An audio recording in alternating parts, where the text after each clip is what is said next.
All right, here we go. Hello, everybody. It's Geoff Keighley. Happy Saturday to you all. We are live to talk about the final hours of Half-Life Alyx, my new app about Valve software in the past decade. And today I'm going to read you the first three chapters of it, a little Saturday afternoon summer read. If you don't know, this is a 25,000-word interactive storybook about the making of the brand new Half-Life game from Valve, but also the past decade inside the company, all the projects and stuff that they were working on. So I'm really excited to have it out. You can buy it now on Mac and PC, but I want to give you a little preview and kind of walk you through the app and what we did. So we're going to do that live here on Steam. This is so cool. We can broadcast live. We're also on Twitch and Twitter and YouTube and a bunch of other places. Since we got this all set up for Summer Game Fest, I'm like, let's do it. But first, maybe I'll show you the trailer for the app. Yes, we have a trailer for the app and an amazing remake of Triage of Dawn from Half-Life that or Half-Life 2 that we put together for this. So I'll show you the trailer and then we'll come back. I'll load up the app and do some live reading. I'm happy to also answer questions. The Steam chat actually has been fantastic. A lot of great questions when I was live there the other day. So I'm going to answer some questions as well about that. And if we want to talk about Summer Game Fest stuff, we can too. Anyways, here's the trailer for the final hours of Half-Life Alyx, and I will be right back to start reading. I got nothing to say about Half-Life. Well, it's not dead anyway. I have nothing to say about Half-Life. Welcome to Valve Software in Bellevue, Washington. 22 years ago, when I was in college, I visited Valve to write a story about the making of the original Half-Life. That's me, my flip phone, and Gabe Newell in 1998. Now, over the past decade, I've wondered, just like you, if Valve would ever make another Half-Life.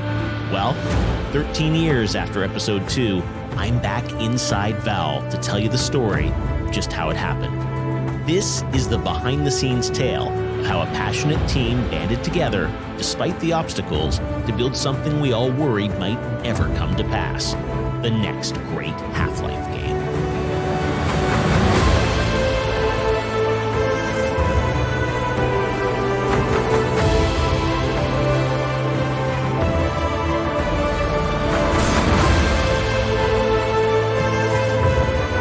I'm with you every step of the way.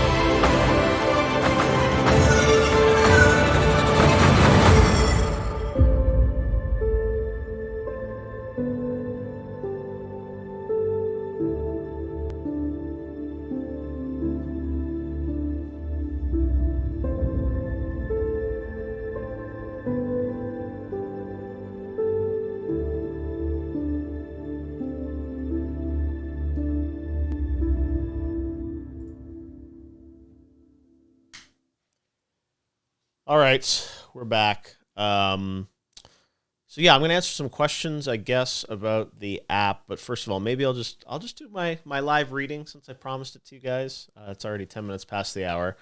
So I'm gonna load up the app here, and hopefully this is all gonna work. How we're gonna do this, and we will go live here and check out the app. So let's see. Let's hope this all works. All right. So this is the final hours of Half-Life Alyx, and this is a cool interactive menu that you can call up. This is a model of the Citadel that was given to me by the guys at Valve. A lot of the team was very kind in giving us content from the game that we were able to sort of put together and make a part of this. So this is the main menu and this interactive Alyx thing. And a lot of the sounds we also got from the Valve sound team. So Roland Shaw worked with us to put together a lot of cool stuff. This 3D model is a under construction Citadel that Tristan Reedford gave to us. So let's begin this app and kind of walk you through the first three chapters of it. And again, I'm not going to read through the whole thing. I'm sure lots of people have already read it, and I'll try and answer some questions at the end. But this is really just a chance to kind of give you a sense of what the experience is for this. So this is the introduction. On Friday, October 30th, 1998, I sent Valve co-founder Gabe Newell an email from the computer lab at the University of Southern California. Thanks for taking the time to show me around. I had a great time. I tapped into the keyboard.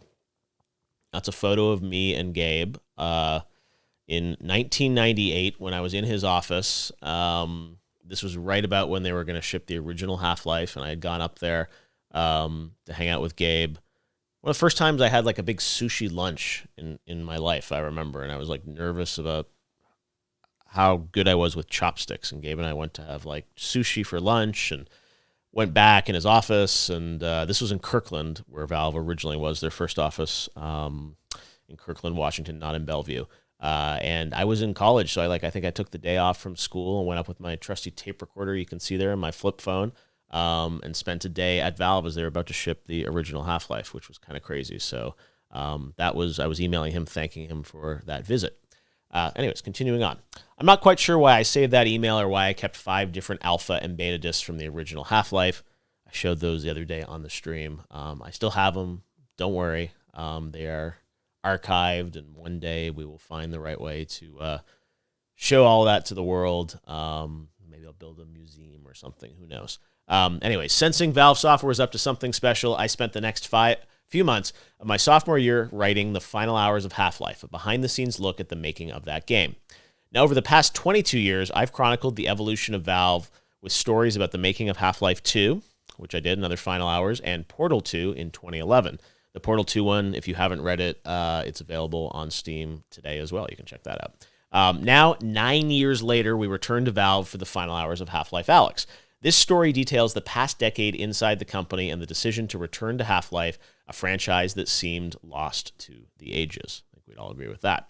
I never wrote the final hours of Half-Life intending to start an anthology spanning multiple decades. Now looking back, I'm honored to help chronicle an essential part of video game history. In some ways, I feel like Michael Apted, the director of the Up documentary series, also directed a James Bond film, who has tracked the lives of the same 14 British children every 7 years from the age of 7 up until 63 and counting.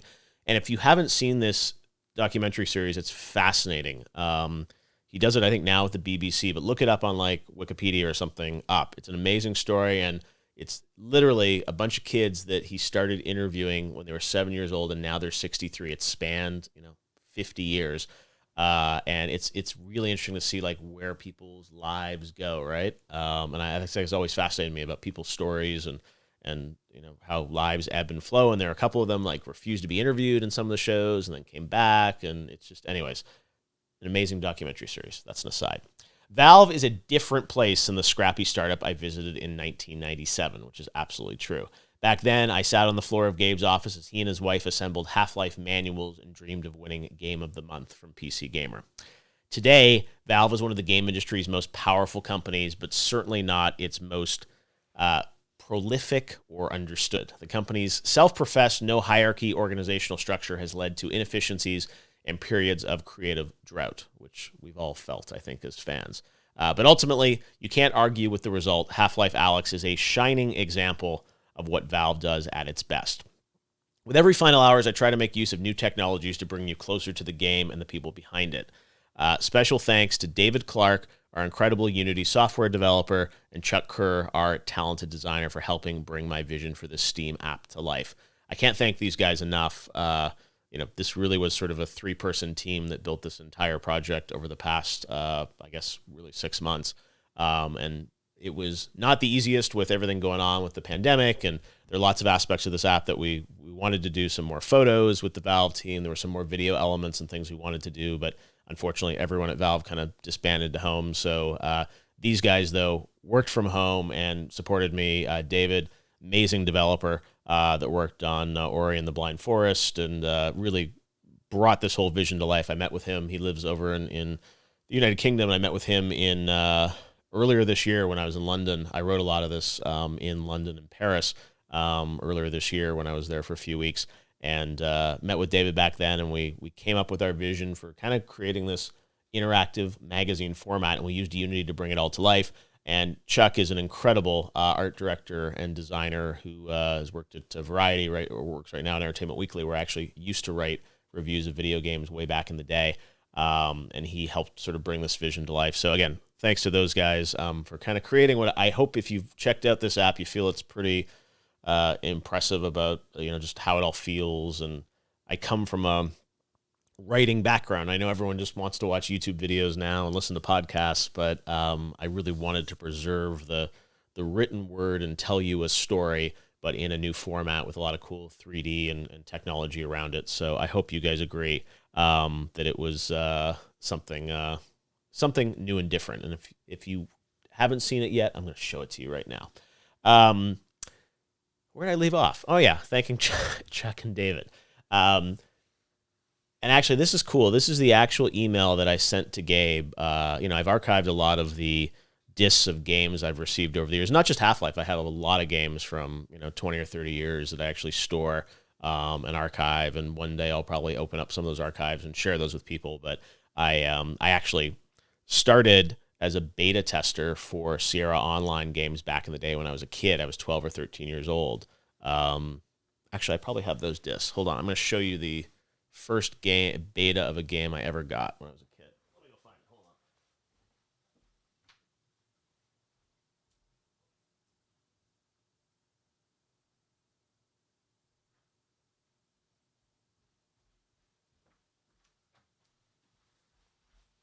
All right, I'm back. Finding things in my archives. So these are actually, remember IBM discs? These are 3.5-inch discs, and this is an old Sierra game. You used to get like stacks of discs here. Some of you are probably too young to know this, but you'd go buy old adventure games, and they would literally have all these discs in the box. They were these big boxes. And this was the first game I beta tested for Sierra called EcoQuest 2 on 11/13/1992. I kept this. There were all these discs, and you'd install all the discs for the game. And here are my save files for all 4 of the betas of EcoQuest 2, and this is dated January 8th, 1993. So I always keep that around because that was the first game I got. I was just a volunteer kid, super young. I was, I think, in the 6th or 7th grade, and I wrote a letter to Sierra asking them if I could help learn how they made their games, and they sent that back to me, and I got to beta test a bunch of their games. Anyways, this is the email that I sent Gabe from that computer lab because I have all my emails archived from back then too. Let me just read you this email too. You're getting a bonus, an email reading. Gabe, first of all, thanks so much for accommodating my visit to Valve earlier this week to do the feature story. I really appreciate you taking the time to show me around. I had a great time. I'm trying to get multiplayer going here, and things just hang on the One login. One was like the online service that I think Sierra was using. I forget what it stood for, but it was WON.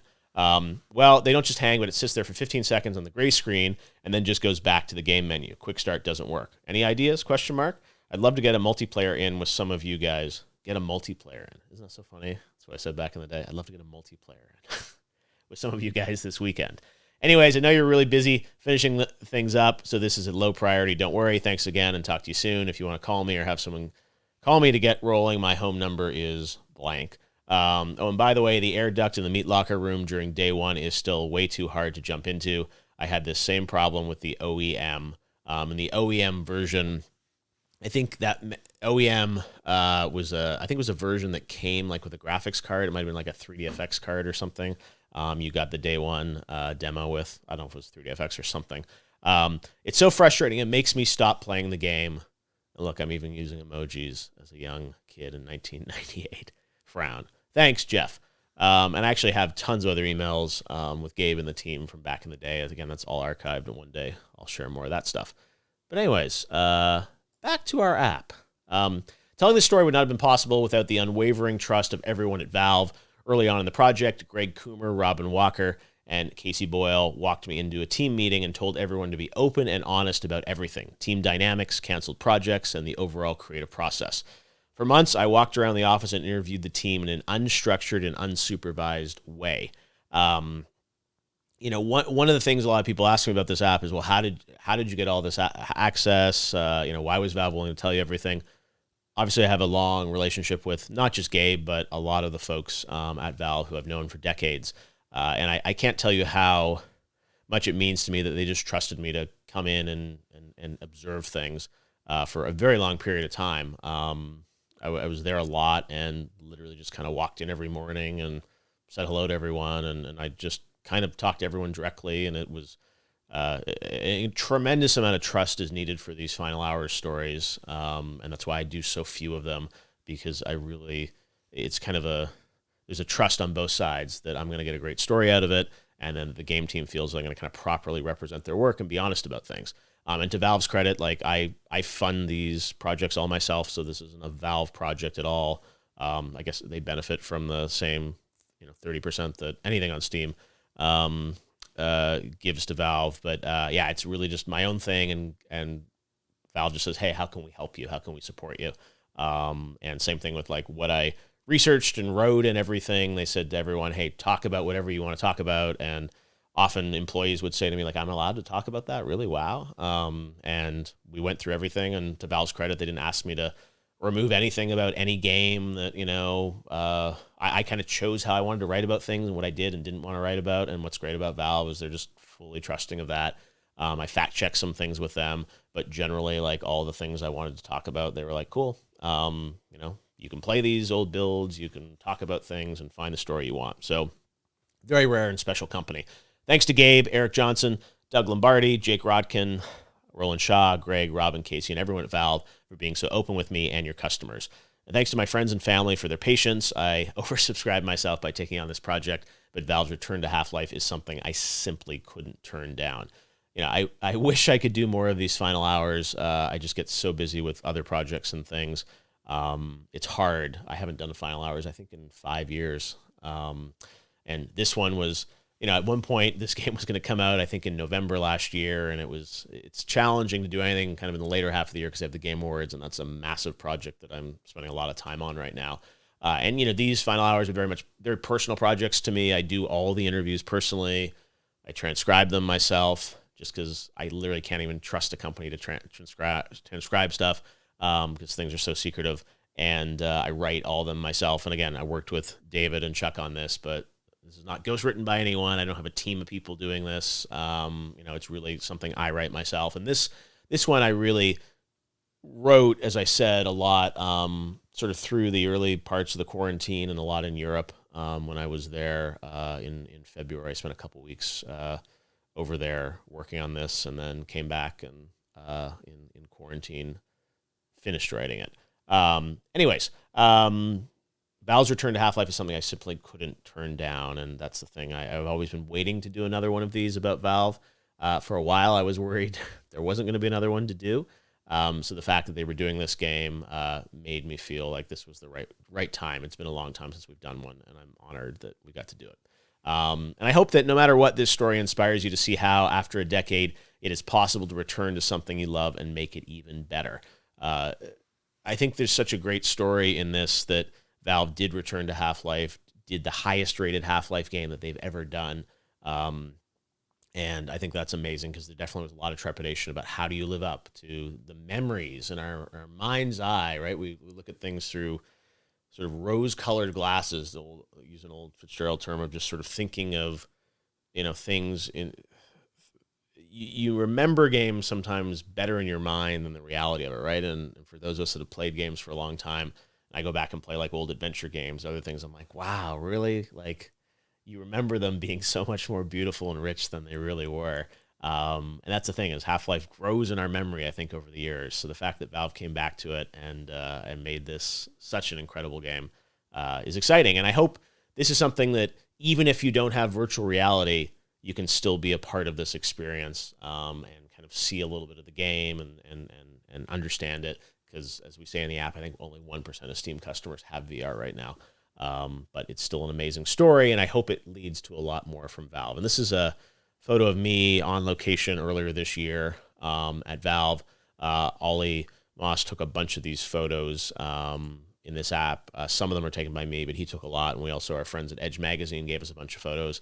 Because again, we had a huge plan for lots of photo shoots we were going to be doing at Valve, and then that didn't happen because of the pandemic and the quarantine. So anyways, that's the introduction. Now let's move on to chapter 1. This is a beautiful piece of art Mike McQuaid made for us. He's one of my sort of favorite photo collage artists out there. He does a lot for the New York Times. And he did 2 pieces for us in this app, this one here in Chapter 1 and then in Chapter 8 with Christine Fallon. But anyways, this is James Benson, and this is such an incredible story about James. James works at Valve, but as you'll see in my reading, he has an amazing backstory about being a fan just like us of Valve games, and now he works inside of the company. So when I heard James's full story, I'm like, we just have to kind of frame the app around this. It's not a Gabe story. It's not a story about Robin Walker. It's really sort of it's something about Gabe. It's really something about James and his story. So I think it's an interesting way in. So here we go.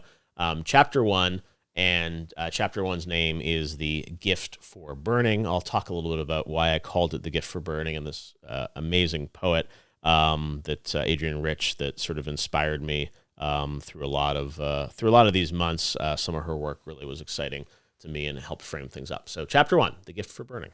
Here we go, my official reading. And by the way, let me just show you the app and how it's set up. This is the contents. So there are 15 chapters to the app that you can kind of go through and navigate.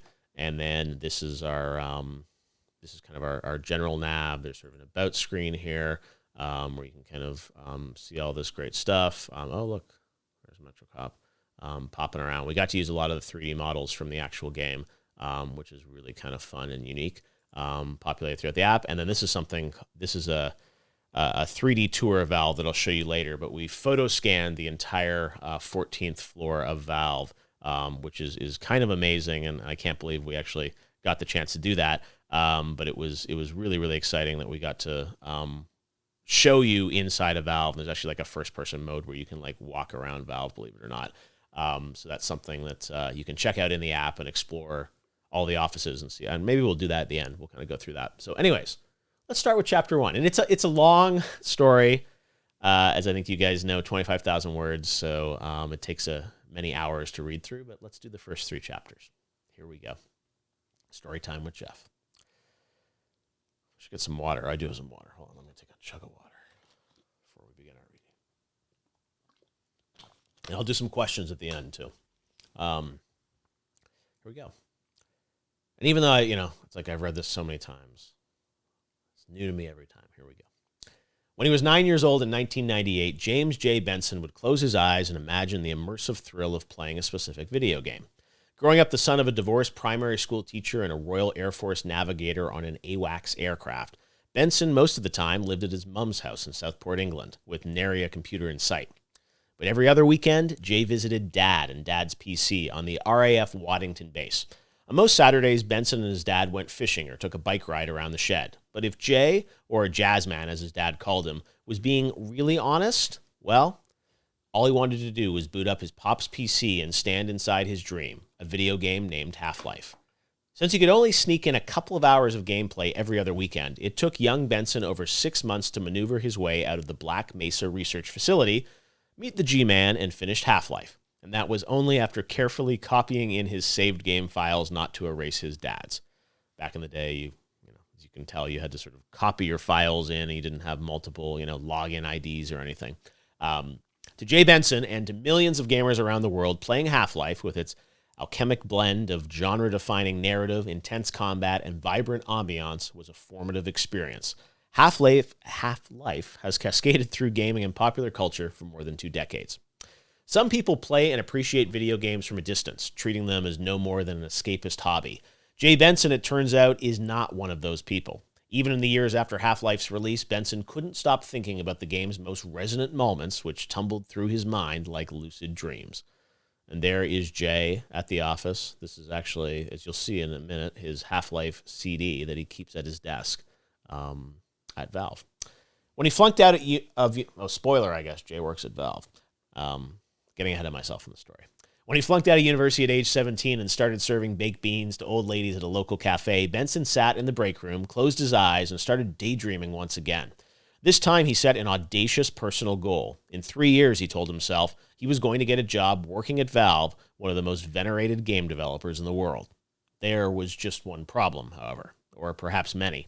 You see, Jay didn't have any particular game design skills beyond bashing together what might charitably be described as fanfic levels in the RPG game Neverwinter Nights. The construction set is part of that. He didn't program, he didn't draw, although his girlfriend Jenny thought him to be a very creative individual. Undeterred, Jazzman flew to the Game Developers Conference in San Francisco to hone, or perhaps better put, to discover his unrevealed craft. His first stop? A game design talk by Robin Walker, a Valve developer behind Team Fortress 2. This is all absolutely what happened. It's kind of crazy. Galvanized by Walker's 1-hour GDC session, Benson spun into action. He described his mindset to the Chris Katz Team Fortress podcast in 2010. If you want to do something great, feeling relaxed is a bad feeling, he said over voice chat. Why am I going home and browsing the internet or watching Glee or House when I could be creating something? And if you look this up, you can Google this, the Chris Katz podcast. It's still online. It's like a 40-minute conversation with Jay, which was really fun to listen to and discover a little bit more of his story. Benson, though, formulated a plan. Over the next year, he would teach himself how to create game animation, working at his girlfriend's parents' house from 9 a.m. to 3 a.m. every day. I am a withered husk of a man, like the Charger in Left 4 Dead 2, just one giant arm clicking a mouse, Benson explained to the podcast. To track his progress, he wrote down how many frames of animation he completed every day in a Steamworks diary book from GDC. If he didn't get anything done, he forced himself to write no finished frames to memorialize his laziness. On those days he wrote those words, Benson remembered a quote from Valve co-founder Gabe Newell he read in Edge magazine. The greatest fear most people have is being scared for the loss of their abilities. And this is kind of insane. This is a video that Jay made and posted to YouTube. I'm getting a little ahead of the story. But he made a trailer of kind of reimagining Half-Life with new animations. And what's amazing about this trailer is there's so many moments in it that remind me of Half-Life Alyx. Like, look at some of these things. It's sort of that first-person kinetic VR stuff. And this was a kid in UK who did this all himself.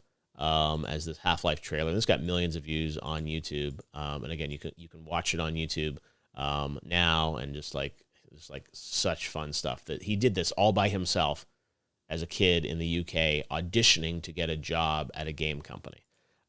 Anyways, on June 10th, 2010, Benson posted his first animation to YouTube, a 20-second clip of the sniper in Team Fortress dancing to CNC Music Factory's Gonna Make You Sweat, Everybody Dance Now. You can find James's channel still on YouTube. We could probably go and find it after, and like all his Team Fortress dance videos, amazing stuff. He's such a talented kid. And again, all of it's still online to go and watch. I would love it if somebody working in the business could tell me a ballpark estimation of how my skill level is doing in regard to being a professional proposition. Thanks for your time. He posted on the Polycount forum as Jazzman9575. The 9575, in case you were wondering, was his iPhone pin at the time. Benson clearly had a knack for something. His series of whimsical Team Fortress videos gained hundreds of thousands of views on YouTube. Emboldened, he turned to Half-Life and spent 6 weeks creating a reimagined trailer for the original game with fluid new animations for Gordon Freeman's hands and in-game enemies like the headcrabs, what I just showed you. The video quickly went viral, amassing over 2 million views. Animator gets bored waiting, starts creating his own version of Half-Life 3, read the headline on Geek.com. By now, you're probably wondering when Gabe Newell sends Jay Benson an email inviting him to come work at the Dream Factory. Those videos were 100% auditions to get Valve's attention, Benson now sheepishly admits, but they didn't work. The email from Gabe, it never arrived. And here's Jay at his desk, some other photos of him, headcrab model, Half-Life CD, PC Gamer, Game of the Month on it. Determined to wheedle his way in, Benson applied for a Valve job at age 21, just as he told himself he would. He didn't get past the phone interview. The second time he applied, Benson managed to get an in-person interview in Seattle, but after taking beta blockers due to sheer nerves, he screwed up the interview question about designing a villain for Aquaman. Anyone who works at Valve probably does have a story about their interview and some of the interview questions, some of the game design problems they'll give you. And again, I don't want to spoil too much of some of the questions they ask people, but he's absolutely right. I think he was asked in an interview, it's like, so how would you design a villain for Aquaman? And just they kind of look at how your mind works and how you solve problems and how you think about things. So it's a fascinating interview process they go through with anyone that applies and they want to sort of chat with. but James struck out twice. He got the phone interview, he got rejected, and then he got to go in person, and also got rejected as well. So it wasn't meant to be. Hapless, Benson settled for a $22,000 a year job as a junior animator at Lionhead Studios on the canceled Connect game Milo and Kate from Peter Molyneux in Guildford, England. After getting laid off there, he worked on animation for a series of acclaimed games, the indie darling Ori and the Blind Forest and Campo Santo's brilliant Firewatch. No matter what game he was animating, Benson kept a totem by his desk side, his dad's CD jewel case for the original Half-Life with a PC Gamer Game of the Month sticker on it. Again, like, you can't make this stuff up, but this is actually true. With his Valve dreams thwarted, Benson, like the rest of the gaming world, carried a faint hope for a consolation prize, getting to play a new Half-Life game, which saw its last installment, Half-Life 2 Episode 2, released 13 years ago in 2007. It's Monday, February 3rd, 2020, the day after the Super Bowl at 3 p.m. sharp. Just off the lobby of Valve's 14th floor office in Bellevue, Washington, a stream of people begins to file into a large open room customarily reserved for VR playtesting. In total, more than 80 employees of Valve, nearly one quarter of the company, are arriving for the weekly status meeting on Half-Life Alyx. This full-on virtual reality game marks Valve's triumphant return to both Half-Life franchise and single-player story-driven games. This is sort of the Battle of Helm's Deep in terms of Valve, the largest team we've ever had on a project, explains Jim Hughes, a Valve designer and Star Wars superfan who in his spare time kit bashes and 3D prints models of TIE bombers and X-Wings. One day he plans to refilm the Death Star trench run in his living room. And this is the actual Monday meeting at Valve headquarters. You saw a little bit of this in the trailer, but here's Robin Walker and the team hanging out. This is to Geoff Keighley and Jeff Lane kind of walking to the meeting. Here's Robin, Greg Coomer, Tristan Reedford. This is kind of the board that they had. So I was here, it was right around here kind of in February, and this kind of listed out the final weeks of development on the game. They had to do some last-minute pickup voiceover with Russell on February 19th.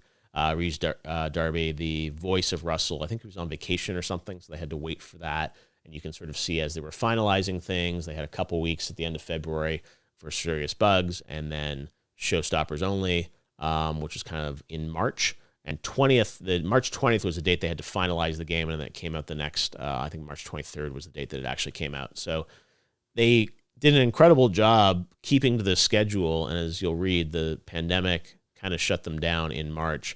But they finished it from home. So anyways, here's a close-up of the board, all the different things. And again, Valve just let me take photos and include these, so very open and honest with everyone about everything. There's Greg Coomer, and there's sort of the team in this main room. And this board, Robin has kind of listed out everyone's name and some of the tasks that they had to I don't know if you can see these or not. You can't really see them, but anyways. Oh, and there's James Benson right there. Spoiler alert. Not it? Yep. All right, let's keep reading. And I spoiled some of what you're about to read. But as a developer circle up around product lead Robin Walker, it's hard not to be struck by the generations represented, and that the team is still predominantly male and white, something Greg Coomer at Valve acknowledges it needs to fix. There are veterans who shipped the original Half-Life more than 2 decades ago next to those who worked on the equally acclaimed Half-Life 2 in 2004. Sprinkled amongst them are a new batch of developers who joined Valve in the past decade, hoping that they might one day get to help create a new Half-Life. One of the people in that last category nervously stands off to the side in an Oxford shirt, gnawing at the plastic top of a water bottle. His name, this is where it all comes together, the jazz man himself, Jay Benson, who joined Valve when it acquired Campo Santo in 2018. We could tell you the story about how when Benson received access to Valve's computer network, he summarily downloaded every canceled project and was flagged by IT as a hacker, but we'll spare him that full embarrassment. That's a true story. Jay told me that he got very excited when he finally got access to Valve's network. With the group assembled into a semicircle, Walker stands between 2 whiteboards filled with words and charts. One board correlates team member names, such as Tristan Reedford, with tasks like finishing a weapon skin. And Tristan, this is absolutely true, he refuses to play any section of the game with a head crab in it because it freaks him out in VR, and he will hold the headset at a distance and kind of play that section because he just can't handle them. But he's a super talented artist. I first met him on Portal 2 when we wrote the final hours of that. The other whiteboard as I kind of described, is a calendar for the next 6 weeks broken into 3 phases. Final development, serious bugs only, and showstoppers only, meaning bugs that would cause the game to crash. If everything goes according to plan, it all culminates on March 20th, circled in red as the date Half-Life Alyx will be complete after 4 years of top-secret development. As the meeting begins, Walker, an affable Australian with a well-coiffed development beard, looks around and addresses the assembled mass. A lot of people are setting their bugs to critical because it's the default. Please check if it's really critical before logging it that way, he says. Also, someone who has been trying to simulate playing the game through with one functional arm. We want to support this, so we need an owner that can take that on. And again, that's an accessibility feature. And no, I'm not going to do voices and accents for you guys. Sorry. Any update on performance? Walker asked, shorthand for inquiring if there are any issues with the game's frame rate dropping. A critical issue in a VR game that needs to run at 90 frames per second in 3D. Half-Life Alyx looks amazing, and when you consider that it is running at 90 frames per second stereo, so 290 FPS streams of that those visuals, it's pretty spectacular. It's starting to look a lot better than it has in a while, so that's promising, responds Michael Kuplin, an 11-year veteran of Valve who admits he hasn't yet shipped a game at Valve because his projects keep getting canceled. That's sort of an in-joke for everyone at Valve, is that Kuplin is an incredible programmer, coder, designer, but has never actually shipped a game because a lot of things get canceled at Valve. But please prioritize minimum spec machines on your playtest, he tells the team. There's Robin Walker, and there is James Benson right there. So this was kind of telling the story. Chris Remo, who I've known for a long time, is a super talented guy. Jim Hughes, actually the guy with the TIE Fighter bomber right there. Jane Ng, and lots of good people across the entire company. At the opposite end of the room, Dario Casali, who designed levels for the original Half-Life from 22 years ago, throws out a question about the level he's been heading up. The Vault, as it's known, is the final sequence, which has gone through a significant overhaul in the past 6 months. Are we still getting external playtesters through, he asks the room. Yes, but the last 2 couldn't get through to the end of the game. Schedule problems, explains designer Jeff Lane, who heads up the playtests when he isn't racing motorcycles. Well, I'm not getting enough data on the last map, Casali admonishes the group. We have 3 weeks to change the balance, and not enough people are playing through it.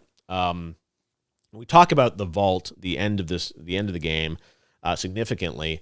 It really changed a lot, and I did my first complete playthrough of the entire game in the summer of 2019, and the Vault was very different then, and it got changed significantly, and that's what sort of Dario is referring to. If you read, a lot of people ask me also if this app has spoilers in it, and there certainly are spoilers about the story.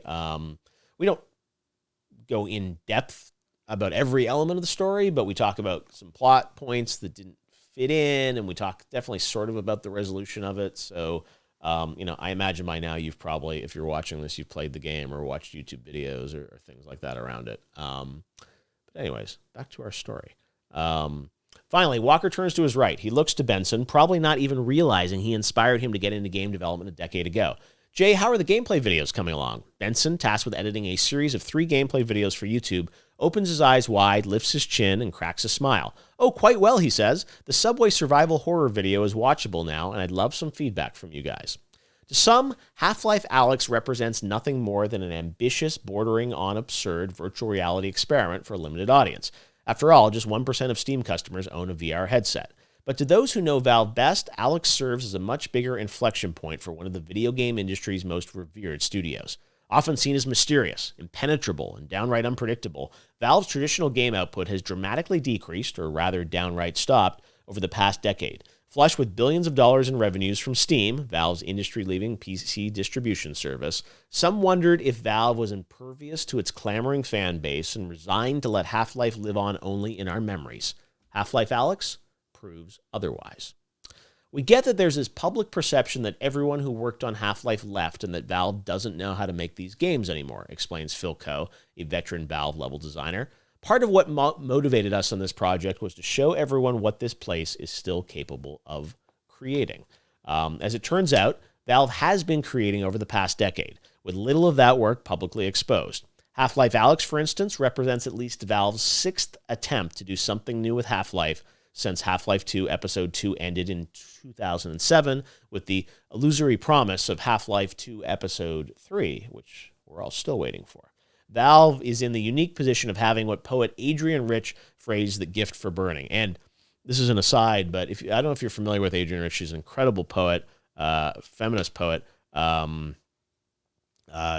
incredible life story. And she's no longer with us, but read the poem Gift for Burning if you ever get a chance. It's a beautiful piece that I came across probably about a year ago. And I just think this phrase, gift for burning, is something that I think is unique to Valve, that they are able to sort of, it is a gift that they can sort of burn things that they don't think are good enough to put out for people. So unlike many other creative studios, Valve has the luxury, or you could argue the curse, of shutting down and redoing projects ad infinitum until something emerges that is deemed worthy of its customers' time and money.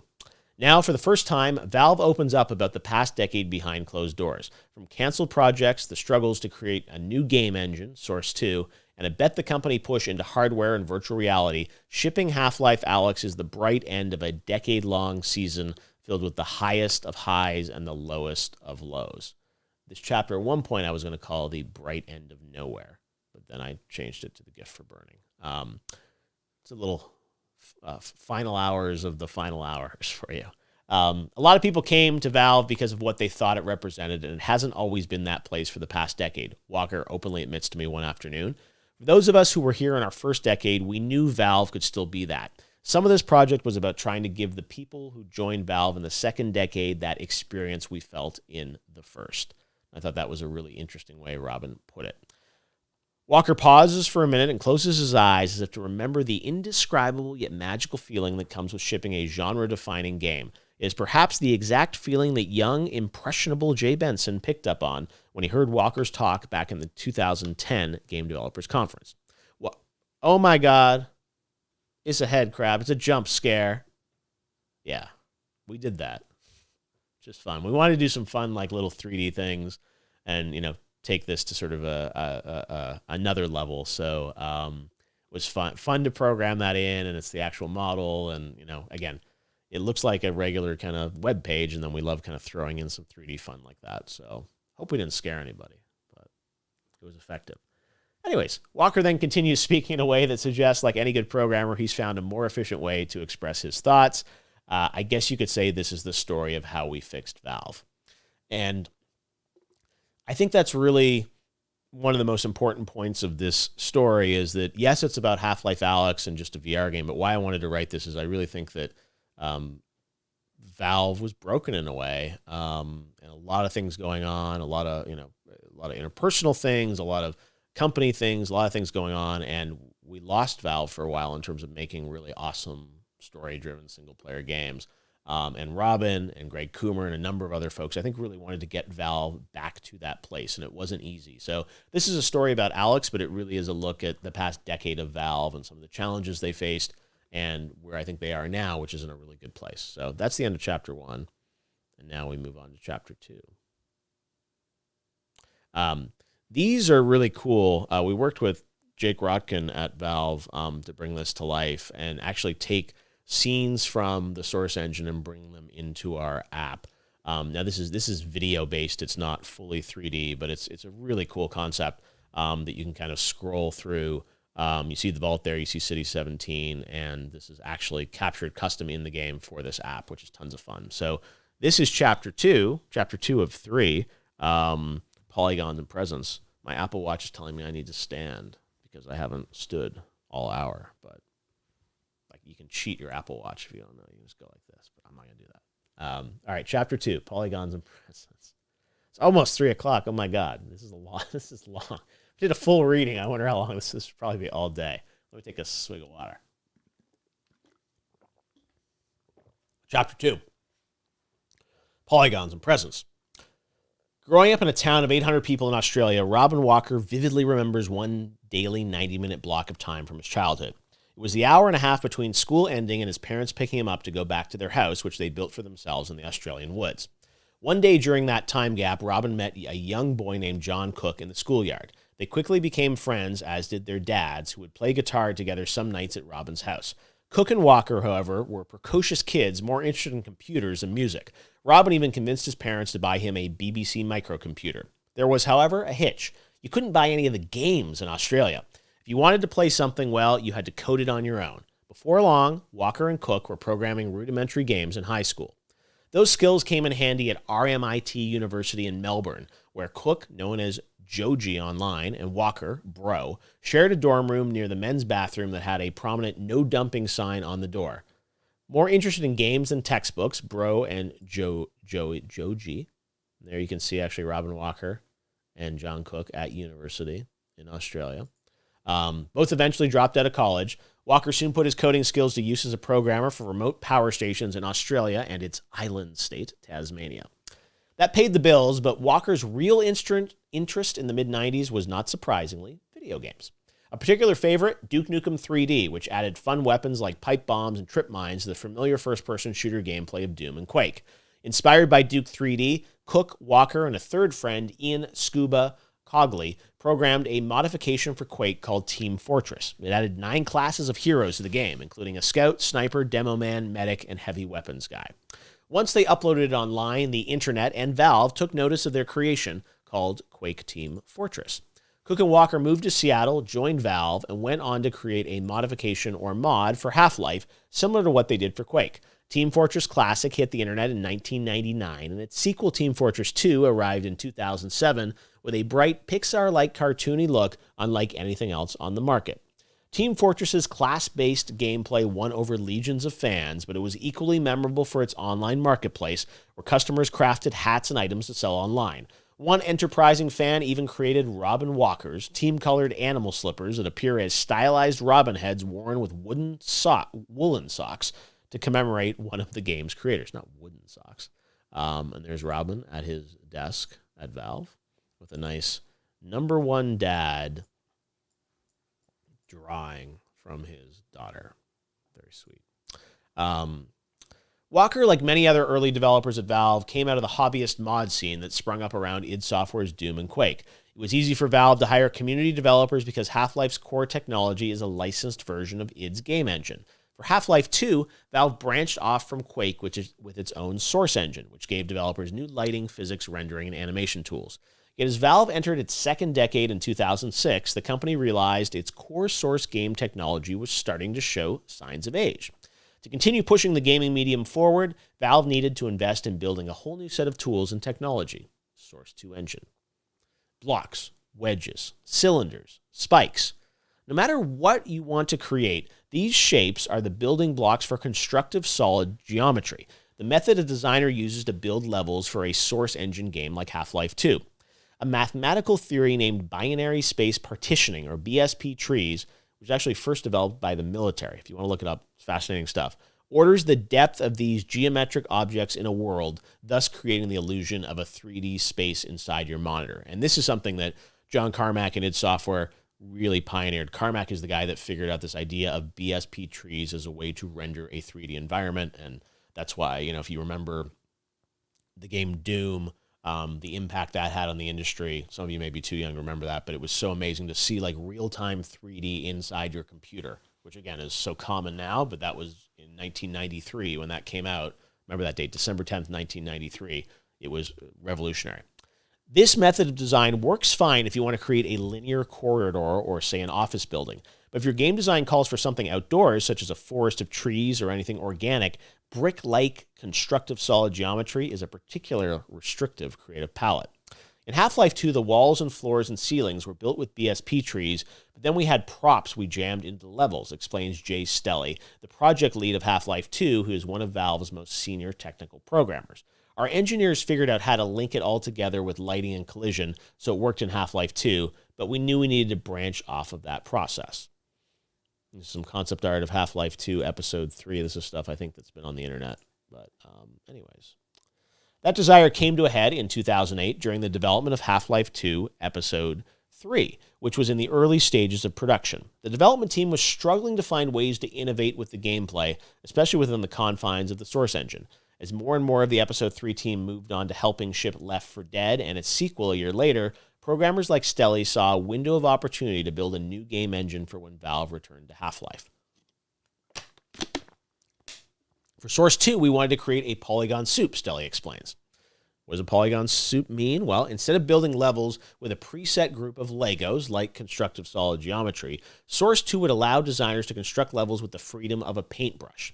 In the summer of 2010, Valve finished its first test of Source 2, recreating the rundown plantation in Left 4 Dead 2's Swamp Fever campaign with stunning detail. While it was more of a graphic test than a gameplay demo, the Louisiana swamp world featured lush trees, beautiful lighting, and a half-flooded river jetty. The visuals were awe-inspiring and far beyond anything Valve had been able to create in the previous Half-Life or Left 4 Dead games. And this is the video of the plantation test. I think some screens of this had leaked over the years from Valve. This is the first time we've ever seen real-time video footage. Again, this was 10 years ago that they created this internal prototype of what Source 2 engine might be able to do.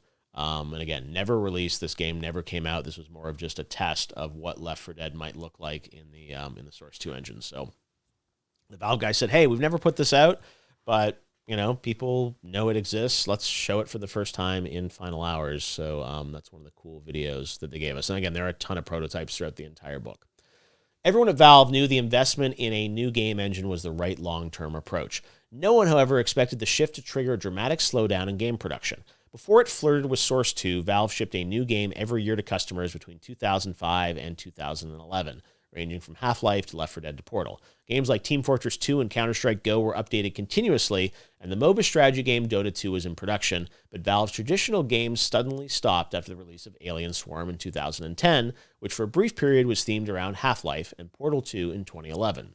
We convinced ourselves that we should go work on engine technology before we worked on another Half-Life or another big game, recalls David Sprayer, a Cabal lead on the original Half-Life 2, who was also the lead development person for Episode 2.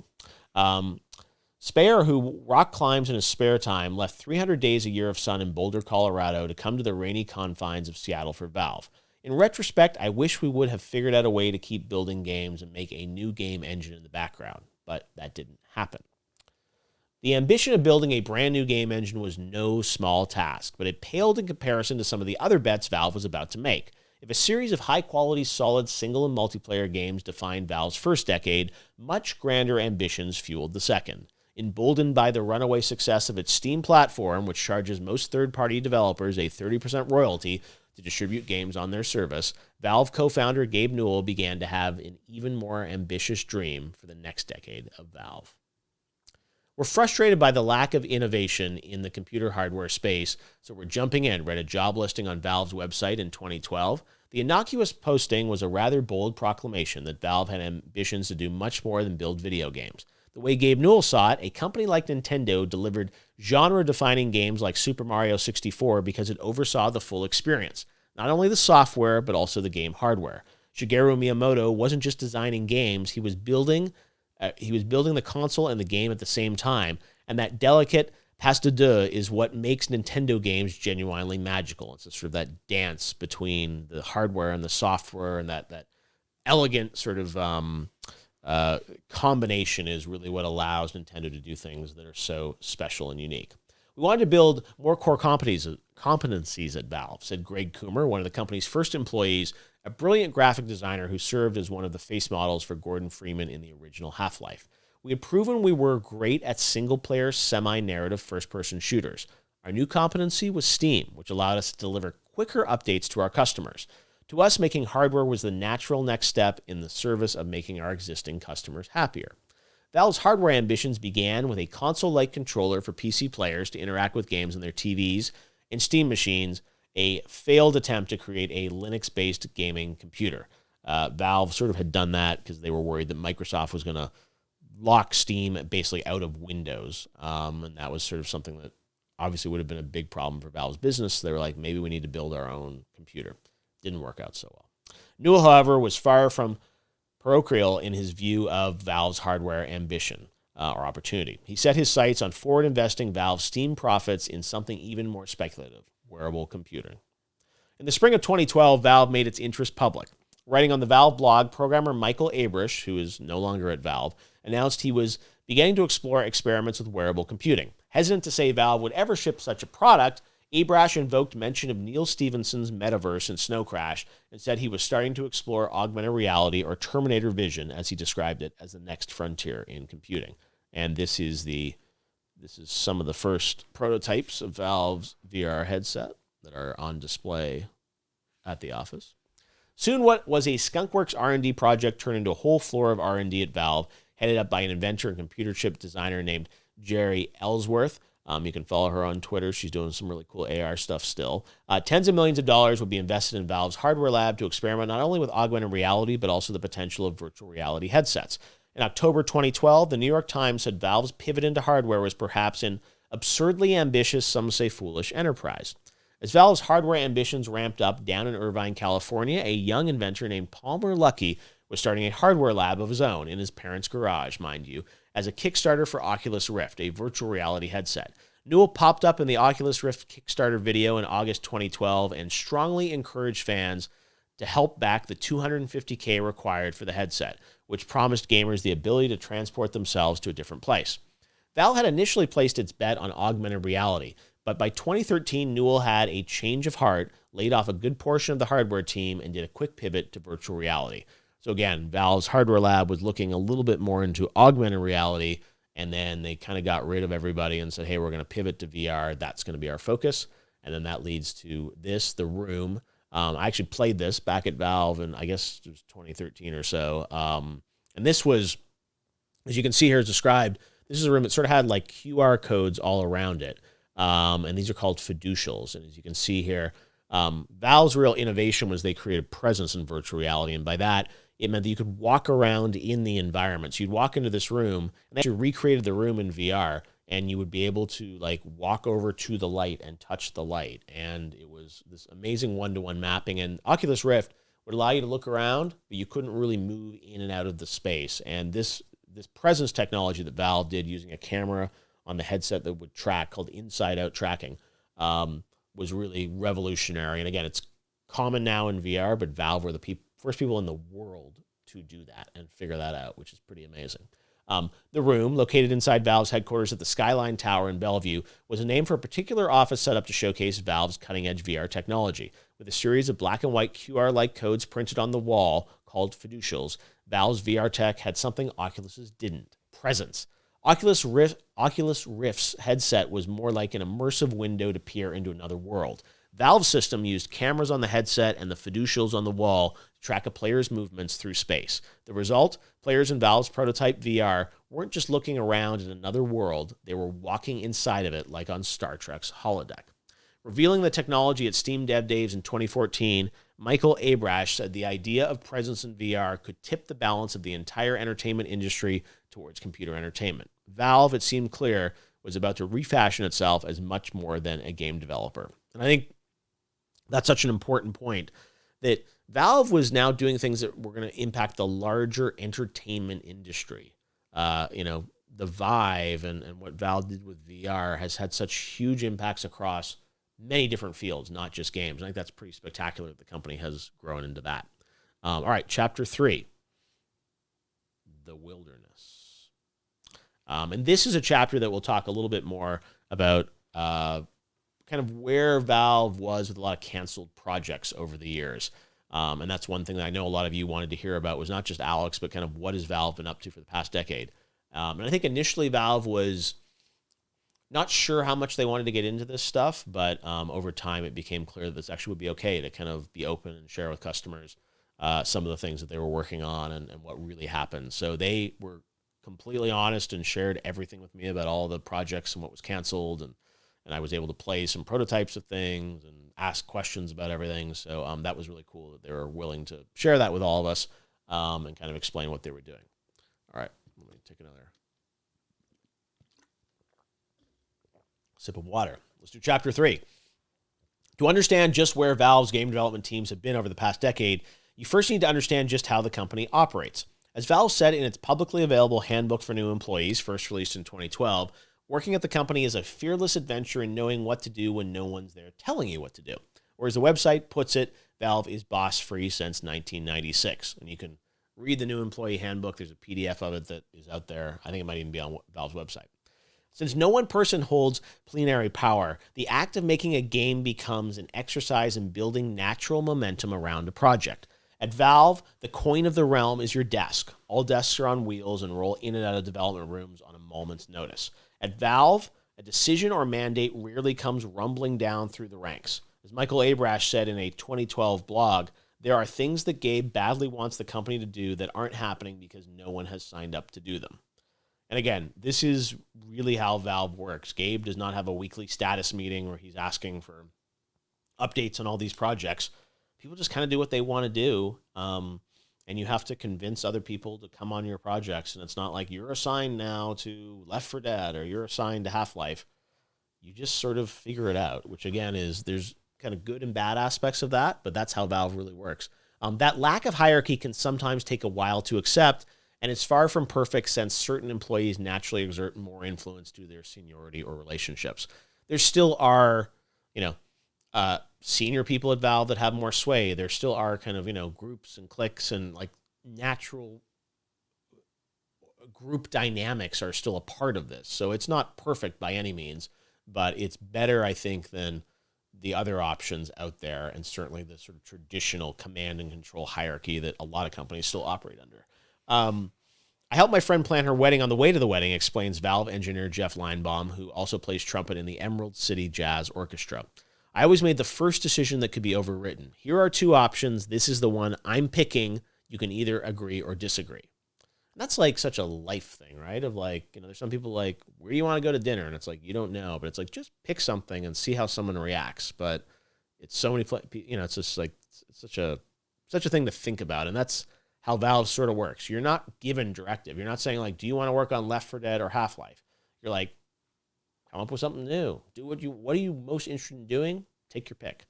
At Valve, decisions lie squarely in the hands of employees, just like I said. There is, in effect, no first decision.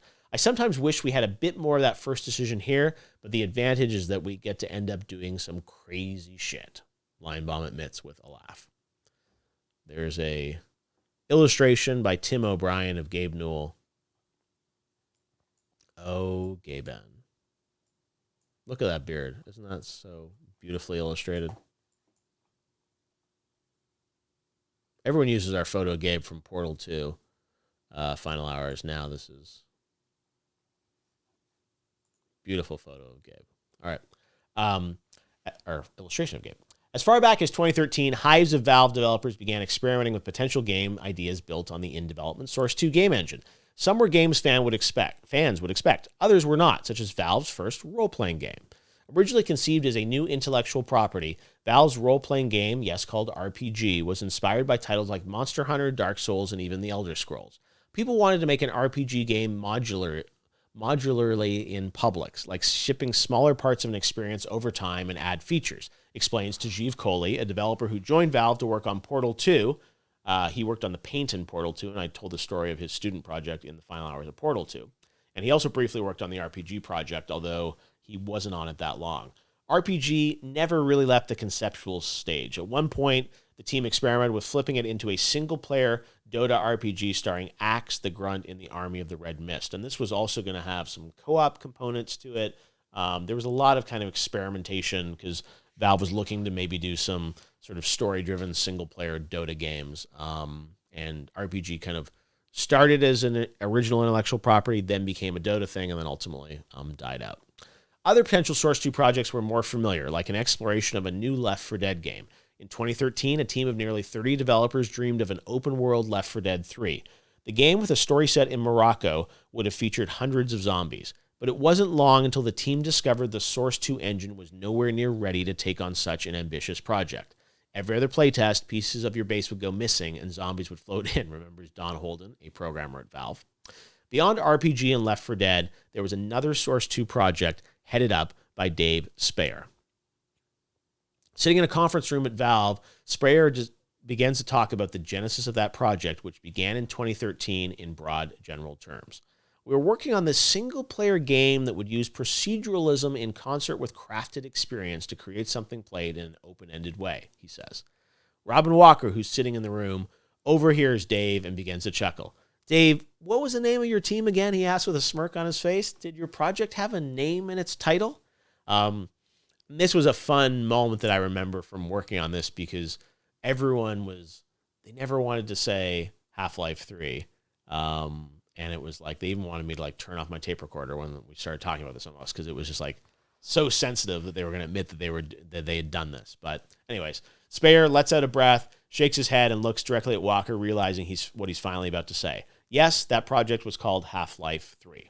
While names and numbers don't often mean much at Valve in the early days of a project's gestation, Speyer and a small team had spent more than a year prototyping a potential next step for the Half-Life franchise using Source 2. At first, the work involved porting more than 350 entities from Half-Life 2 over to the Source 2 engine, such as characters, objects, and other files. And this is important, I think, for everyone to understand, is that Valve doesn't really always ever lead with story. So a lot of people ask me, it's like, oh, well, I know Mark Laidlaw had his Epistle 3, and like they had all these story ideas. And at Valve, it starts really with what is the gameplay going to be, and then the story wraps around it. I mean, as you see with the story of Alyx, it's like they kind of almost like redid the story in the last year because they weren't happy with it. But Half-Life 3, there was no master plan of like, here's the plot. Even Episode 3, it's kind of like, let's figure out what the cool gameplay is going to be, and then let's figure out how to have the story support it. So anyways, the core idea of Half-Life 3 was to rebirth Half-Life as a more replayable experience. It was sort of inspired by Left 4 Dead, which was always fun no matter how many times you played it, Dave remembers. So I think that's an important point to make, is that Valve was, I think, getting frustrated that single-player games were kind of, you'd play once and you were done with them. But Left 4 Dead, it was always fun to have skirmishes and kind of, go into the game with friends and have a new co-op experience. So I think Valve was starting to think about like, well, how could we evolve the formula of Half-Life to include something that was a little more emergent in terms of how you played it. The game would find a building, seal up all the windows so there was only one way in, put a citizen or prisoner somewhere in the building, and then populate the building with enemies, Speyer remembers. You, as the player, would have to find a way to get into the building and locate the prisoner. The route was naturally different every time, sort of, just like randomized dungeons. It was going to be a little bit randomized about what the experience was. Conceptually, these procedurally generated skirmishes would fit in between more crafted story moments that players had grown to love in traditional Half-Life games. Some of those crafted moments were likely to feature the G-Man, the mysterious interdimensional bureaucrat who's a hallmark of Half-Life games. In 2010, artist Matt Charlesworth and the team did a top-secret photo scan session with Frank Sheldon, the man whose face formed the basis for G-Man's look in Half-Life 2. The artists were quite chuffed when Sheldon showed up to the scan session in a full suit and tie. The resulting 3D scans served as reference points for as a team started exploring how to bring character animation to life in Source 2. And you hear this humming. This is something you can, if you play Alyx, you're familiar with this. David, our programmer, did an amazing job recreating some what are called the toner puzzles at Valve from Half-Life Alyx, where you have to sort of get electricity somewhere else. This is something you use Alyx's multi-tool to search around for these in the environment. We start our puzzles quite easy, but the idea is you got to connect the circuits. So a couple clicks, looks like 3 clicks, 4 clicks. We solved it. So throughout the app, there are a bunch of these unlocks where you solve the puzzle and you get access to some art, which is tons of fun. So this is from Half-Life 2 Raising the Bar book. This is Frank Sheldon, the face of G-Man. Again, this was scanning back, 15 years ago, where they wrote on his face with paint. This is never before seen. This was the 2010 scan session with him. They brought him back, did a more of a 3D scan of him.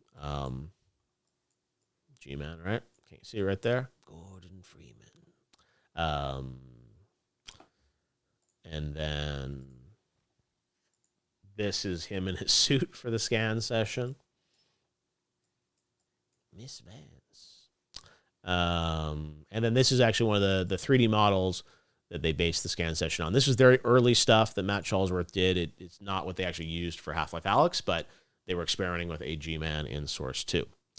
Half-Life 3, however, suffered from a similar fate to Left 4 Dead 3, an unfinished Source 2 engine. It was hard to build a first-person shooter on Source 2 at the time, Speyer recalls. There was no lighting solution, no save and restore, no visibility solution. A huge amount of tech was needed, and we honestly didn't get very far. With Half-Life 3, Left 4 Dead 3, and an RPG prototype simultaneously in development on an unfinished and unstable Source 2 engine in 2014, something had to give. The engine wasn't in a state for a full team to be on it, much less multiple game teams pulling in different directions, Stelly freely admits. Source 2 was, in some ways, becoming a victim of Brooks' Law, a famous software maxim that says adding manpower to a late software project makes it later. It's a law of limited divisibility. An example, while it takes a woman 9 months to birth a baby, 9 women can't make a baby in 1 month. So even if Valve wanted to rapidly ramp up Source 2 development to support all its babies, it soon realized it needed to take a big step back before it could step forward. And that was a lot of what went on, is that Valve was trying to create games with an engine that didn't work. And it'd sort of be like, if you were in Photoshop or Premiere and it didn't work. That's sort of what was happening. And if the base is kind of broken or rotten, it's very hard to build anything on top of it. Now, because of the uncertainty around Source 2, another team at Valve started work on a project with its own proprietary technology base, its own engine, a voxel-based game engine, now referred to internally as Arty. This fun, lighthearted game, in a similar vein to the Portal series, transported players to a manipulable world with full construction and destruction abilities, not unlike Minecraft. An early demo featured a talking character named King Kevin, voiced by Valve writer Eric Wolpaw. Players helped the king break out of prison by using their abilities such as tearing down walls, building bridges, and shrinking animals and objects to impact the world in real time. And Valve was so kind to share with the world some images from this game. I got to play a demo of Arty. It eventually became a VR project, so I played through it in VR, and it's so much fun. It's very Portal-like. With the voices and the look and feel of it. It's super fun. And again, it's a voxel world, so you could literally go and pick blocks out of things and destroy and shrink and grow things. Tons of fun. A really amazing game. But this is some of the art from it that, again, no one has seen. Look at this, these little lab with these characters, and just so much fun. This is the world. You can obviously see the voxel Minecraft-like feel to it. This is one of the caves in the world, and then another area here. So I remember playing this part, sort of up on this pedestal, and you're interacting, and there's, again, really fun game that never shipped, but they worked on it for many, many years. With more than a half dozen different games in development in 2013, including Dota 2, Team Fortress, and Counter-Strike, the invisible self-directed hand of Valve had suddenly led the company in a dizzying array of directions. The way we're set up, the idea is to work on whatever you want, Robin Walker explains to me one morning near his desk. It's an enormous thing to start something new if only 2 other projects are going on. That's just the natural law of dynamics. If there are only 2 options, to add a third is very difficult. But if there are 10 other projects, it's a lot easier to create yet another branch, Robin says. I think that's true. If everyone's split off in their own little fiefdoms, it's much easier to say, hey, you know what? I've got another one. A lot harder when there's only one thing happening in a company.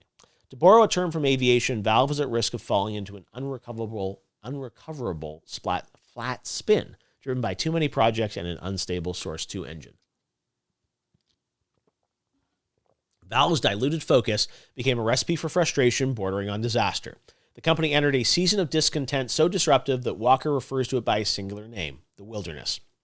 There's a period of time at the start of a project when you sort of don't know what you're building, especially if you're innovating, he says one day over lunch in Valve's expansive 15th floor cafe that overlooks the Seattle skyline.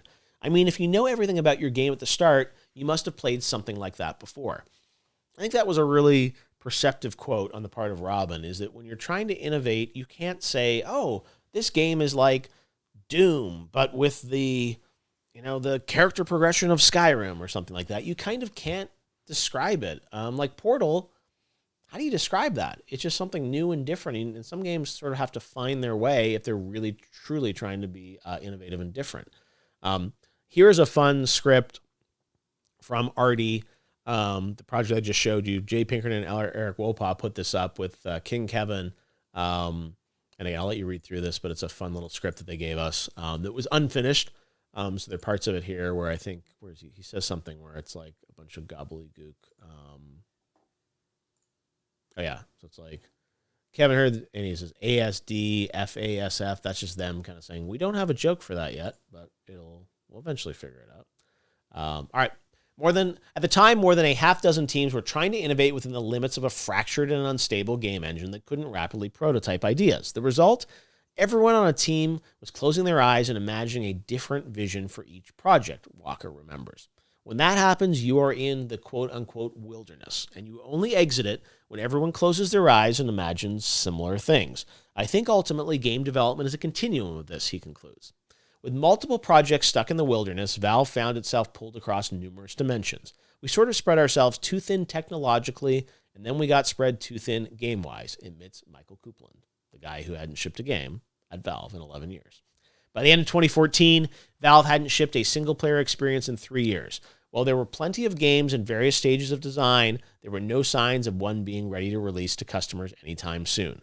By the end of 2014, the Half-Life 3, Left 4 Dead 3, and RPG projects were all paused until the Source 2 engine became more stable. There was, however, one Source 2 project that was about to step out of the wilderness, a demo to reveal the Vive, Valve's first ever VR headset. And this is a little timeline, interactive timeline that actually takes you through all the years of Valve, and you can see on here they're working on Half-Life 3 in 2013 and 14, Left 4 Dead 3, RPG game, Arty. As you can see here, there was like a time where they were doing RPG, Half-Life 3, Left 4 Dead 3, and Arty, and also Dota, all in sort of a period of time. And then there's some other games that we'll get to later in the story about Borealis VR, Hot Dog, and then a bunch of other titles, all leading up to Half-Life Alyx's release on March 23rd, 2020. And we can also add in all Valve's hardware here. Later in the story, we talk about Vader, which was a VR headset that Valve had developed before the Index that never shipped. They canceled that. And then we add in Steam as well here, and you can see kind of all the crazy Steam stuff that they did over the years. So this is an amazing timeline. Again, David and Chuck did such a great job bringing this all to life. You can see all this stuff. So anyways, that is the end of chapter 3. I said I was going to read 3 chapters, so I did it. But I will quickly talk about, I mean, if you buy the app and you support this project, which I really appreciate because these are not cheap. We're working, all of us worked really hard on it. A lot of cool stuff. Like you can see, this is so cool. We've got like the actual G-Man model, doing fun stuff with him here in this chapter, God in a Box. We've also got some really cool stuff with some interactive music stuff. We've got a Headcrab sound mixer where you can use all the component sounds that Roll and Shot Valve used to create the Headcrab, and kind of mix your own Headcrab, which is kind of cool in there. And then just lots of other great stuff with, 3D models of, you can see City 17, just lots of cool stuff, where you can see, a bunch of the characters we bring to life. Puzzles, but you can see there's a Combine Captain. You can kind of check that out, which is really cool. I'll also show you.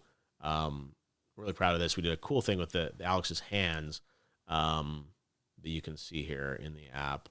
We can actually kind of like, let me see here. Yeah. So here's her hands. You can kind of actually like interact and see the gloves and understand kind of all the different elements of it. One cool thing that we reveal here in the app is that inside this watch case on Alyx's gloves, there's a tiny shard of the Zen crystal that powers Gordon's gravity gun in Half-Life 2, and that is what gives the Russells or gravity gloves the ability to lift and pull objects. So anyone that remembers the gravity gun and the fun of that in Half-Life 2, that's actually inside of these watch cases, and that's what powers the gloves. And that's something I didn't know, but the team at Valve said that's the lore.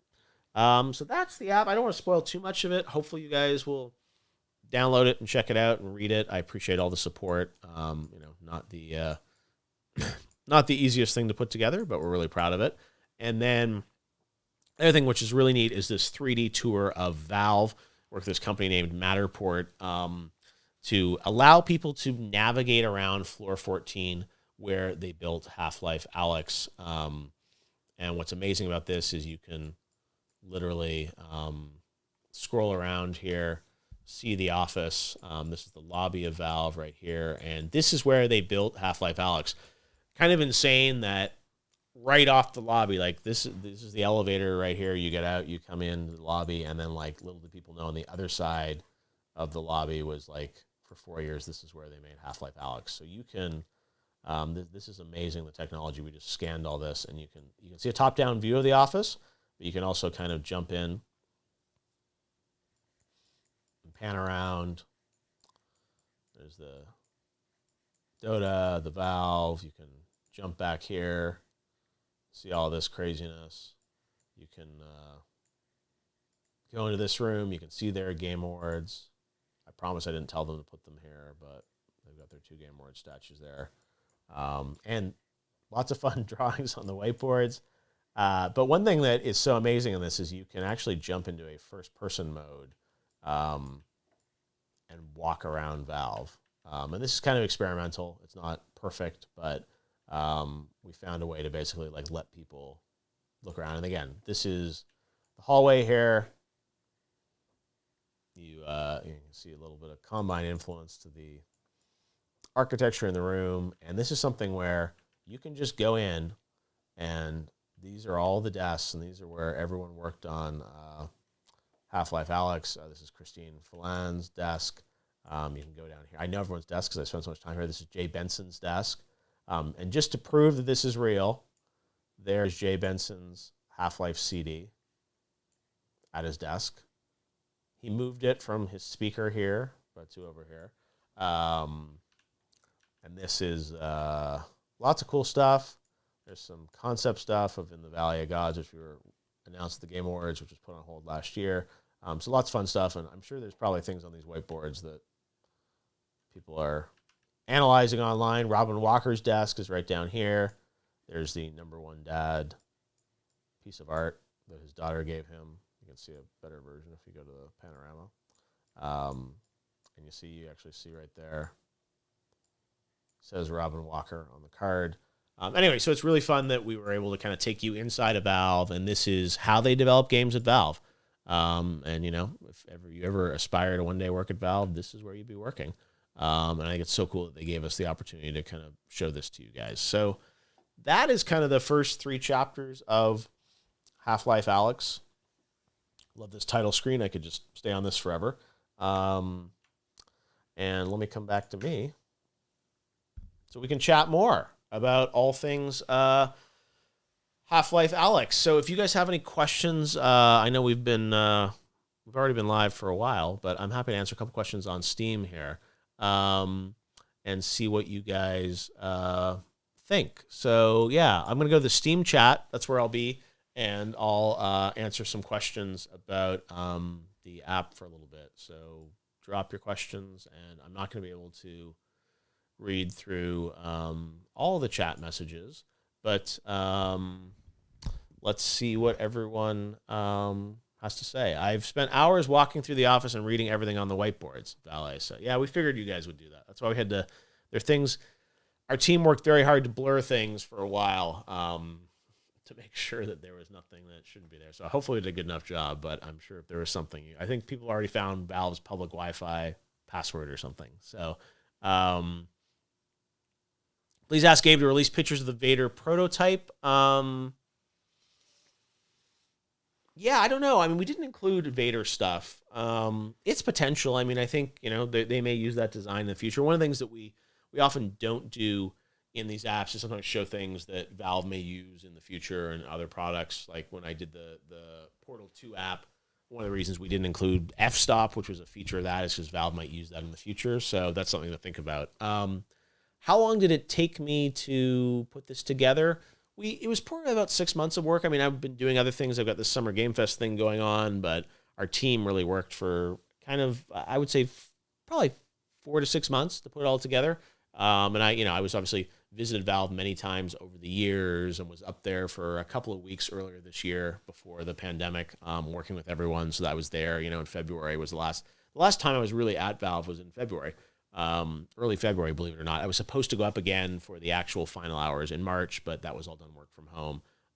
So that's how it worked out. Let's see. Next question. Lots of questions.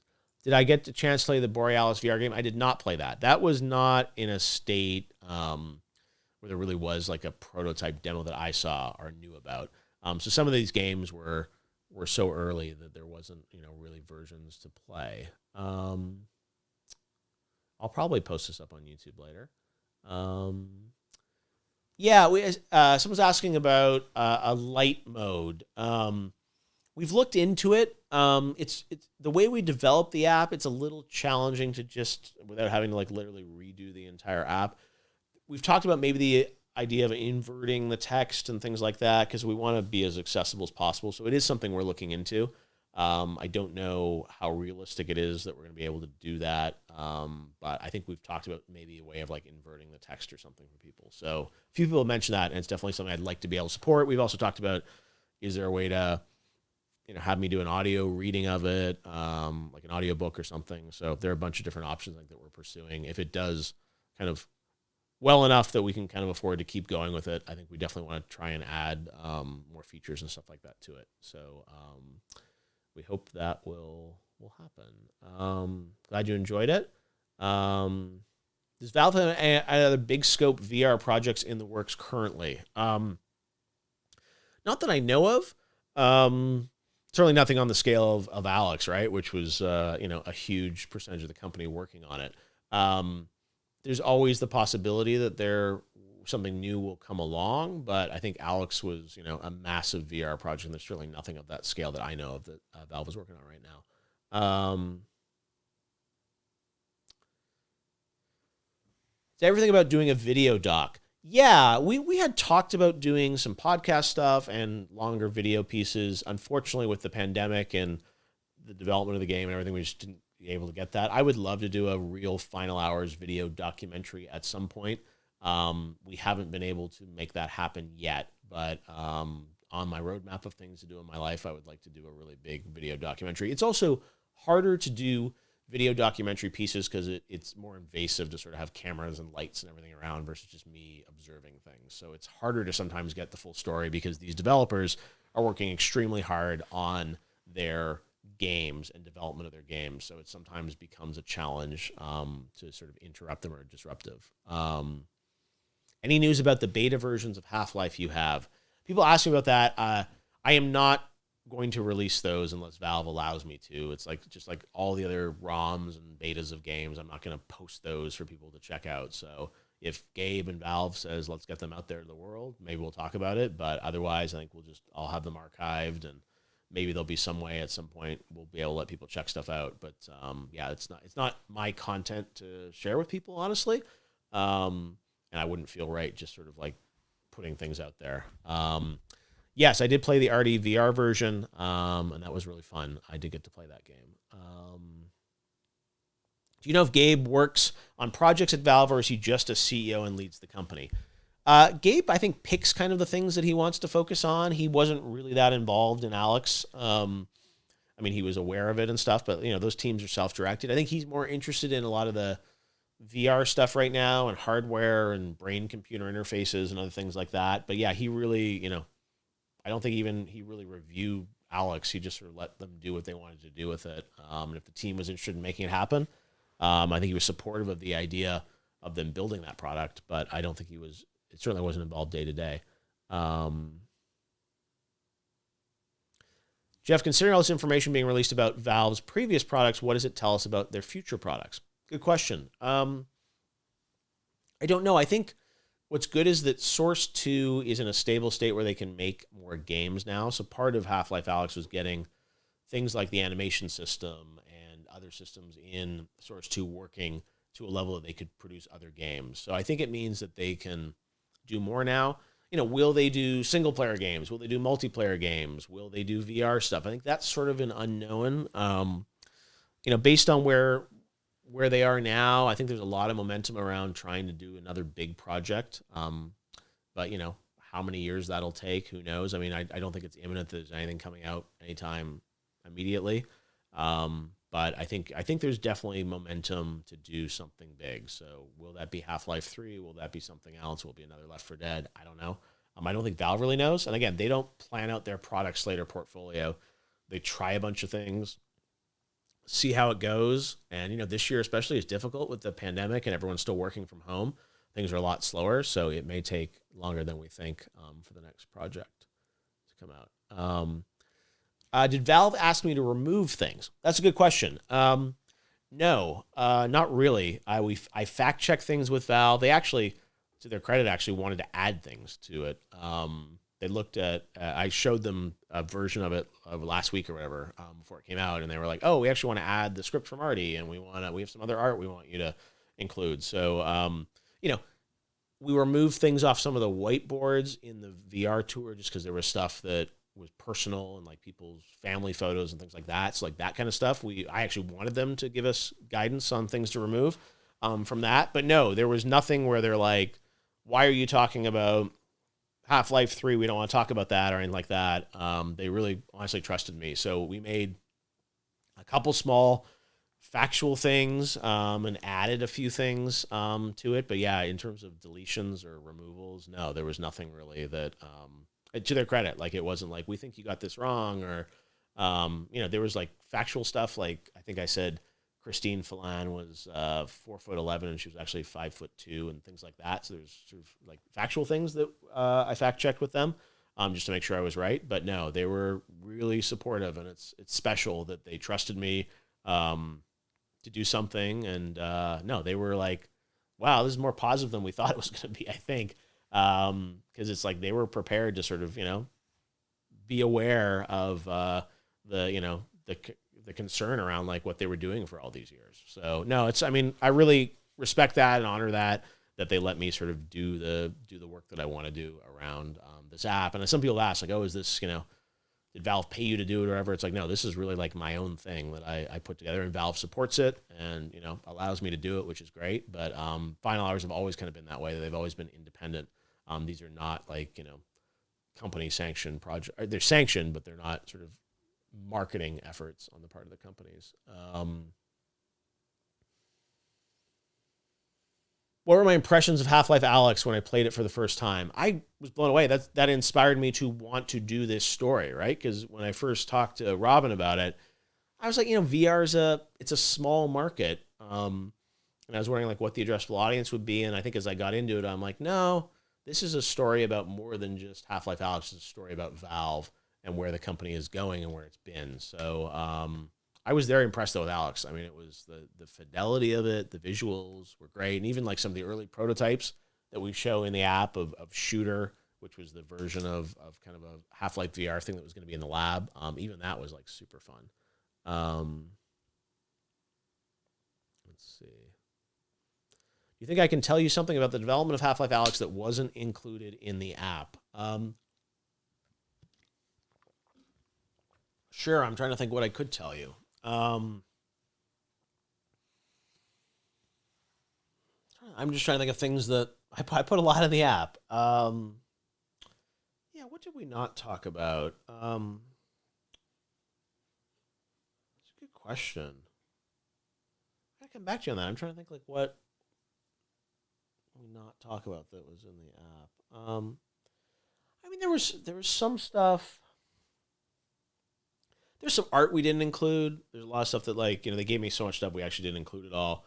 There's some really interesting concepts of the Reviver head crab and how that evolved, which is a cool part of the game and sort of that. So there's some cool art there that we looked at that we just didn't include. So I guess that's one piece that we didn't sort of get into was the Reviver head crab and the story of that, which is interesting. So there was some cool art from that Naru Arami, who did also the stuff for the Blind Zombie. He's a really talented guy and did some great concepts for that. Am I currently working on any other big projects like this? No, I do not have another big Final Hours that I'm currently working on.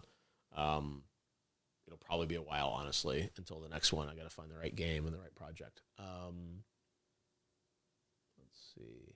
Do I think Half-Life 3 will be VR as well? I don't know.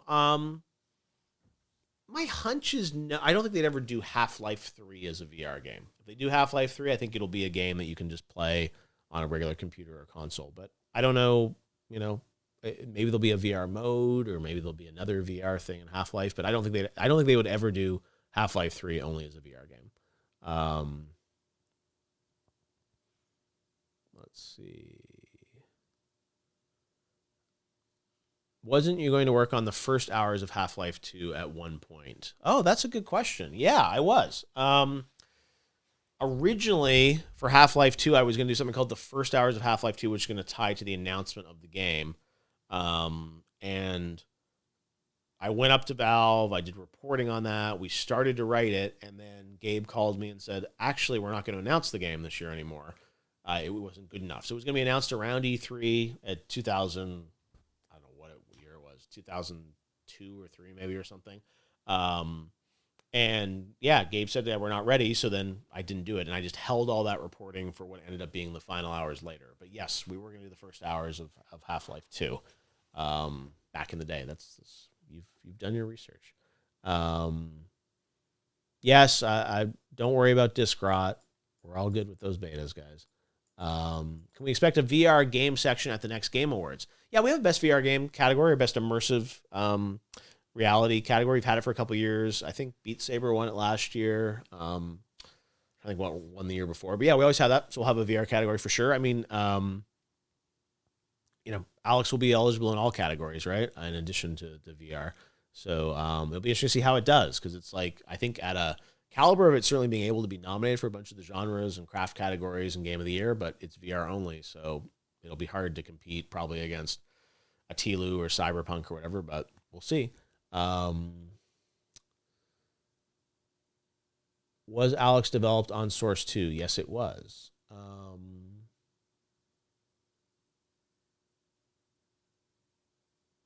Jeff, do you think it's okay to charge for something like this when other companies have added things like this into the final copy of their games? I'm not aware of anything like this being in a game. I know people have done like video documentaries and making ofs and stuff. This is not just about a game. It's really about a company, and it's about all the canceled projects and everything. I mean, Alyx is certainly probably a good half of the story. There's a lot of other stuff. So yeah, I mean, honestly, we charge for it because it costs money to make. I have to, I have an amazing team that was super kind to work with me on it, but it's like people have to be paid to do things, and this was not, it's not cheap. We're not, it's, again, hopefully you guys think it's fair for the amount of content there. And again, I guess, I could have probably gone to Valve and said, hey, do you guys want to pay to have me do this and include it in the game as an added feature? But I like to keep things sort of editorially separate, and do my own thing and let hopefully the community support it. So it is kind of editorially distinct from just something that like is an option on the menu. I think Valve is going to at some point hopefully do like commentary nodes and Alyx and give people more content that way. So again, it's an option, but I really don't, I like that I get to do things kind of independently, and hopefully the community supports it. And that's been the way it's been. So yeah, I'm fine if people do making ofs of these games too. So Valve's done other stuff on their own and their own videos and other things. And it's not, there's no exclusive of me on being the only person to talk about this stuff. So if game companies want to do stuff like that, they can too.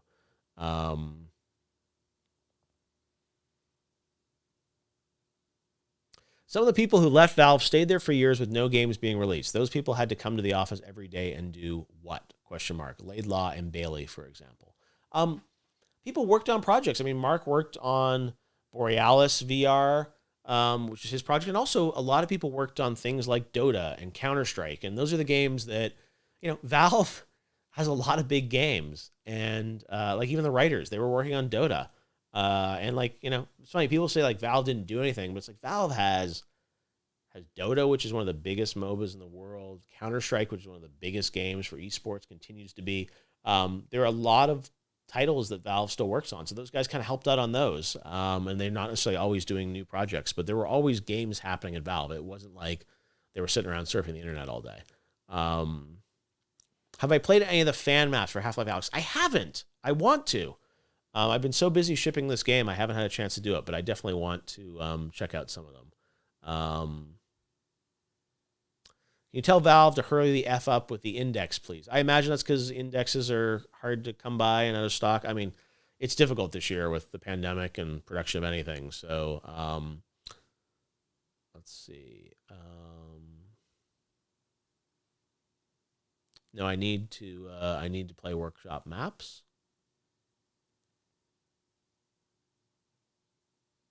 All right, let's see some more here. Do you think we'll get to play a release of Arty at some point? Yeah, it's a really awesome game. I don't know what Valve's plans are with that. I don't think so. but there's obviously the possibility that is there an ARG in this app?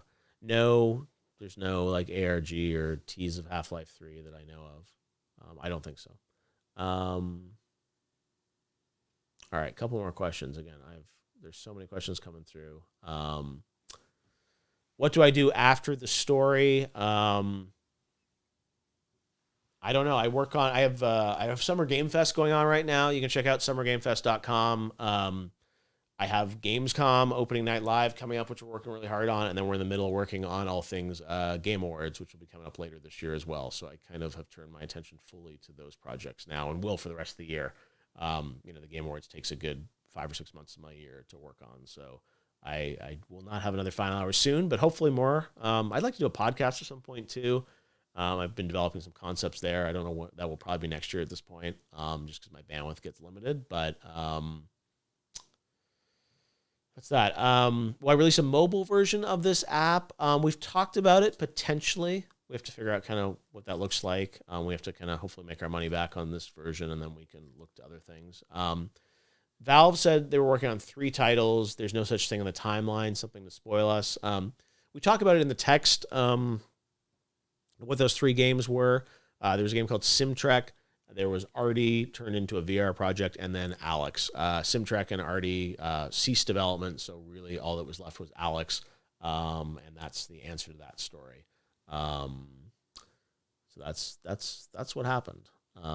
That's why Valve was pretty open about all that stuff. Is Valve planning to release an art book for HLA? I don't think so. There has been talk about some kind of art release in some way, but I think they don't have as much concept art as some of the other games because they move so quickly into development. So that's something that they're sort of trying to work through, but I don't think there's any immediate plans for an art book release based on what I've heard, which is really cool.